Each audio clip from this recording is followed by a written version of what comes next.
Hollywood setup आपको लेकर चलता है फिल्मी दुनिया की एक नई मूवी एक्सप्लेनेशन वीडियो में। इस कहानी की शुरुआत स्कॉटलैंड से होती है, जहां पर एक अमेरिकन कपल जो कि टूरिस्ट हैं, वो एक मॉन्स्टर की फोटो देख रहे होते हैं और कहते हैं कि ये एक फेक मॉन्स्टर है। वहीं पर एक बूढ़ा आदमी बैठा होता है। वो कहता है कि तुमने सच कहा, ये एक फेक मॉन्स्टर है। मैं तुम्हें असली मॉन्स्टर की कहानी सुनाता हूँ। अब बूढ़ा आदमी इन्हें कहानी सुनाना शुरू कर देता है। वो कहता है कि आज से कई साल पहले जब वर्ल्ड वॉर 2 चल रहा था, तो एक छोटा सा बच्चा था जिसका नाम एंगस था। एंगस अपनी मॉम और अपनी बहन के साथ रहता था। उसके पिता वर्ल्ड वॉर 2 में गए थे, लेकिन फिर कभी लौटकर वापस नहीं आए। एंगस को समुद्र के पानी से बहुत डर लगता है, इसीलिए कभी भी वो समुद्र में नहीं जाता। एक दिन उसे समुद्र किनारे एक एग मिलता है। वो उस एग को उठाकर अपने घर ले आता है, जहाँ घर के पास ही उसका स्टोर रूम होता है। वो उस एग को स्टोर रूम में ले जाता है। तभी उसकी मॉम उसे आवाज़ लगाती है, इसीलिए एंगस को जाना पड़ता है। अब रात को बहुत तेज बारिश हो रही होती है और तभी उसे अपनी वर्कशॉप से कुछ आवाज़ें आती है। एंगस भागते हुए उस तरफ जाता है, लेकिन वहाँ पर उसे कुछ भी नहीं दिखता। पर जब वो स्टोर रूम से बाहर आता है, तो वो देखता है कि वहाँ पर एक अजीब सा क्रिएचर है और ये क्रिएचर उसी एग से बाहर निकला है। वो उस क्रिएचर को हाथ लगाने की कोशिश करता है, लेकिन वो उसके ऊपर अटैक कर देता है। एंगस को लगता है कि ये भूखा है, इसीलिए एंगस अपने घर जाकर उसके लिए खाने के लिए कुछ लेकर आता है। एंगस देखता है कि उसे चोट भी लगी है, इसीलिए वो उसके घाव पर बैंडेज लगाता है और तभी एंगस की मॉम उसे बुला लेती है। इसीलिए एंगस को क्रिएचर को छोड़ के यहाँ से जाना पड़ता है। अगली सुबह जब एंगस उठता है, तो वो देखता है कि यहाँ पर बहुत सारी आर्मी आई है। ये यूनाइटेड किंगडम की आर्मी होती है। वो यहाँ पर इसीलिए आई होती है ताकि वो समुद्र पे नजर रख सके कि कहीं जर्मनी यहाँ से इनके देश के अंदर एंटर ना कर सके। अब आर्मी वाले इनके घर पे भी रहते हैं। एंगस जब अपनी वर्कशॉप में जाता है, तो वो देखता है कि उस क्रिएचर ने उसके वर्कशॉप में तबाही मचा रखी है। क्रिएचर बहुत भूखा होता है। एंगस के घर में चारों तरफ आर्मी है, इसीलिए उसे खाने के लिए घर पर कुछ भी नहीं मिलता। वो अब गार्बेज का बॉक्स लाकर क्रिएचर के सामने रख देता है। वो क्रिएचर उस डस्टबिन के अंदर घुसकर खाने की सारी चीजें खा लेता है। अब इसका नाम एंगस क्रूसो रखता है। क्रूसो और एंगस बहुत अच्छे दोस्त बन चुके हैं। साथ ही एंगस को एहसास होता है कि इसे पानी की जरूरत है, इसीलिए एंगस क्रूसो को पानी के अंदर डाल देता है। पानी के अंदर जाने के बाद क्रूसो बहुत खुश होता है। अब यहाँ पर एंगस के घर पे एक लड़का आता है जिसका नाम लुइस है। लुइस को एंगस की मॉम की हेल्प करने के लिए भेजा गया है। एंगस की मॉम जब वर्कशॉप के अंदर जाती है, तो वो देखती है कि वहाँ पर सारा सामान बिखरा हुआ है। वो समझ जाती है कि एंगस कुछ ना कुछ गड़बड़ कर रहा है। तभी एंगस वहाँ पर आता है और वो देखता है कि वहाँ पर उसका क्रूसो नहीं है। लुइस एंगस को वहाँ से डांट कर भगा देता है, क्योंकि वो सफाई कर रहा होता है। वहीं क्रूसो को दिखाया जाता है, जो कि अब पहले से भी साइज में बड़ा हो चुका है। वो अपने दोस्त एंगस को ढूंढने के लिए घर के अंदर चला जाता है, जहां उसे बाथरूम के अंदर से पानी गिरने की आवाज आती है। क्रूसो पानी की आवाज से बाथरूम में बाथटब के अंदर चला जाता है और तभी एंगस की बहन बाथरूम में जाती है और जब वो क्रूसो को देखती है, तो वो चिल्लाकर वहां से भाग जाती है। एंगस अपनी बहन की आवाज सुनकर उसके पास आता है और उसे बाथरूम में लेकर आता है। वो अपनी बहन से कहता है कि तुम क्रूसो के बारे में कभी किसी को कुछ मत बताना। उसकी बहन मान जाती है, क्योंकि एंगस हमेशा उदास रहता है, पर अब वो खुश है। और तभी यहाँ पर लुइस भी बाथरूम का टैप ठीक करने के लिए आ जाता है। इनको ना चाहते हुए भी दरवाज़ा खोलना पड़ता है और जब लुइस अंदर आता है, तो वो क्रूसो को देखता है। शुरू में लुइस उससे डर जाता है, लेकिन बाद में उसे वो अच्छा लगता है। वो अपना हाथ उसकी तरफ बढ़ाता है, लेकिन इस बात से क्रूसो घबरा जाता है और वो उसके ऊपर अटैक कर देता है। अब लुइस इन दोनों को बताता है कि ये एक वाटर हॉर्स है।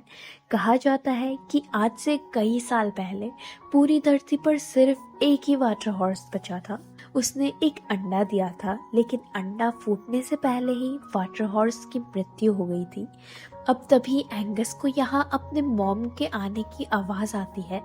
उसकी मॉम वॉशरूम में आ जाती है, लेकिन ये तीनों मिलकर क्रूसो को छुपा देते हैं।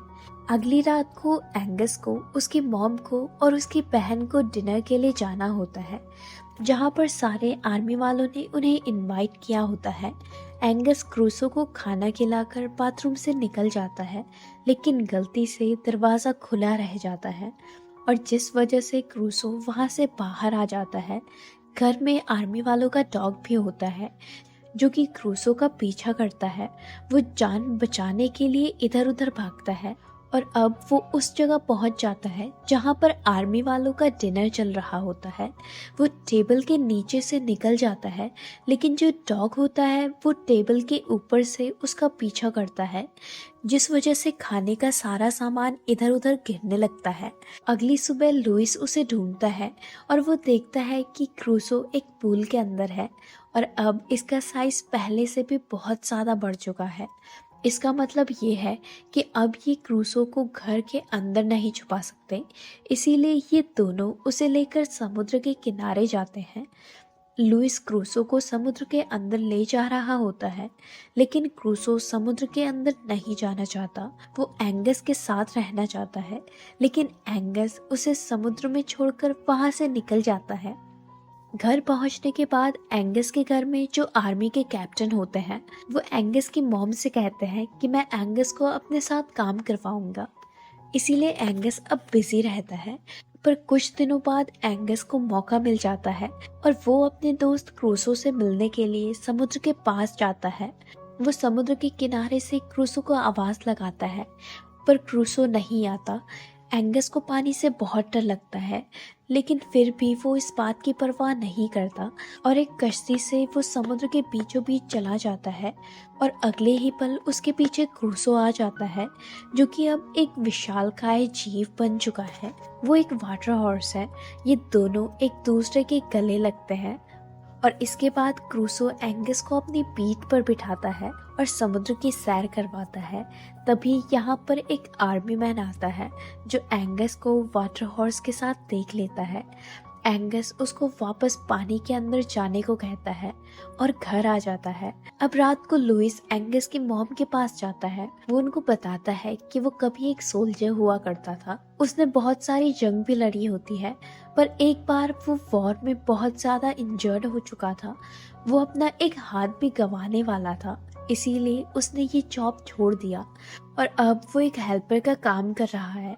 यहाँ पर जो कैप्टन होता है वो लुइस को और एंगस की मॉम को आपस में बात करते हुए देख लेता है, जिस बात से वो बहुत जेलस होता है, क्योंकि कहीं ना कहीं वो एंगस की मॉम को पसंद करने लगा है। अगले दिन कैप्टन अपनी सेना को लेकर समुद्र के किनारे जाता है, जहाँ पर चारों तरफ उसने तोप लगा रखे होते हैं और वो पानी में तोप चलाने का ऑर्डर देता है कि कहीं जर्मन की जो सबमरीन है वो यहाँ किनारे में पानी में ना हो। एंगस ये सब कुछ देखता है तो उसे बुरी तरह से डर लग जाता है, क्योंकि उसे पता है कि यही पानी में क्रूसो है। वो सब कुछ समझाने की कोशिश करता है, लेकिन उसकी बात किसी को समझ में नहीं आती। कैप्टन उसे बहुत बुरी तरह से डांटता है, जिस वजह से उसकी मॉम को बिल्कुल भी अच्छा नहीं लगता और वो कैप्टन से कहती है कि अब हमें यहाँ से जाना चाहिए। दरअसल कैप्टन ने एंगस की मॉम को यहाँ पर उन्हें इम्प्रेस करने के लिए बुलाया था। वहीं यहाँ के लोकल लोगों को दिखाया जाता है जिन्हें पानी में क्रूसो नहीं मिलता, इसीलिए वो उसी की तरह का एक क्रिएचर का डमी बनाकर पानी में रखते हैं और उसका फोटो भी खींचते हैं। वहीं एंगस को दिखाया जाता है जो रात को लुइस के साथ समुद्र की तरफ चल पड़ता है, क्योंकि वो देखना चाहता है कि क्या उसका दोस्त ठीक है या नहीं। जब वो समुद्र के किनारे जाते हैं तो क्रूसो वहां से बाहर निकलता है। लेकिन आज दिन में जो कुछ भी हुआ है उससे वो बहुत ज़्यादा डरा हुआ होता है, साथ ही वो बहुत ज़्यादा एग्रेसिव होता है। वो सब देखकर एंगस को बहुत दुख होता है। अब ये दोनों के दोनों वापस आ जाते हैं। वहीं आर्मी को पता चलता है कि पानी में एक बहुत बड़ा मॉन्स्टर है, इसीलिए वो उस मॉन्स्टर को ख़त्म करने के लिए निकल पड़ते हैं। और तभी क्रूसो उन पर हमला कर देता है। वो उनके बोट को पलट देता है और इसके बाद वो एक आदमी को अपने मुंह में पकड़ लेता है। और इससे पहले कि वो उसे मारता, यहाँ पर एंगस आ जाता है जो उस आदमी को छोड़ने को कहता है। अब एंगस क्रूसो की तरफ जाते हुए डूबने लगता है क्योंकि उसे तैरना नहीं आता। और जब क्रूसो ये सब देखता है तो वो उस आदमी को छोड़कर एंगस को बचाने के लिए पानी में उसकी तरफ बढ़ चलता है और एंगस को पानी से बाहर निकाल देता है, जिसमें एंगस की जान बच जाती है। अब यहाँ पर एंगस की मॉम और कैप्टन भी आ जाते हैं। एंगस उन्हें क्रूसो के बारे में बताता है पर उसकी बातों पर कोई भी विश्वास नहीं करता। तभी उसके पीछे क्रूसो आ जाता है, जिसे देखकर सब हैरान हो जाते हैं और अब उसकी मॉम को एंगस की बातों पर विश्वास हो जाता है। पहले उसकी मॉम को लगता था कि लुइस उसके बेटे के दिमाग में ये सब कहानियां डालता है और तभी क्रूसो के ऊपर फायरिंग होना शुरू हो जाती है। वो मिलिट्री होती है। उन्हें ऐसा लगता है कि ये जर्मनी पनडुब्बी है। क्रूसो यहाँ से अपनी जान बचाकर जाने लगता है। एंगस भी उसकी पीठ पर बैठ जाता है। अब यहाँ पर कैप्टन, एंगस की मॉम और लुइस भी एक बोट पे बैठकर क्रूसो को यहाँ से दूर भेजना चाहते हैं। वहाँ पर एक जाल है जिसे पार करके क्रूसो समुद्र की गहराइयों में पहुँच जाएगा, यानी कि वहाँ से आगे पूरा विशाल समुद्र है जो कि क्रूसो का असली घर है। अब कहानी वापस प्रेजेंट में आती है, जहाँ पर वो बूढ़ा आदमी अमेरिकन टूरिस्ट को ये कहानी सुना रहा होता है, जहाँ पर उन्होंने वो फोटो देखी थी और ये वही फोटो थी जो यहाँ के लोगों ने टमी को पानी में रखकर खींची थी। ये टूरिस्ट बूढ़े आदमी को उसका नाम पूछते हैं और वो बताता है कि मेरा नाम एंगस है, यानी कि यही वो बच्चा है जिसे समुद्र के किनारे वो अंडा मिला था। इसके बाद दिखाया जाता है कि समुद्र के किनारे एक बच्चा खेल रहा होता है और तभी वहाँ पर उसे एक अंडा मिलता है, जैसे कई साल पहले एंगस को मिला था। इसी के साथ ये मूवी यहीं पर खत्म हो जाती है। उम्मीद करते हैं कि आपको हमारी एक्सप्लेनेशन पसंद आई होगी। Thanks for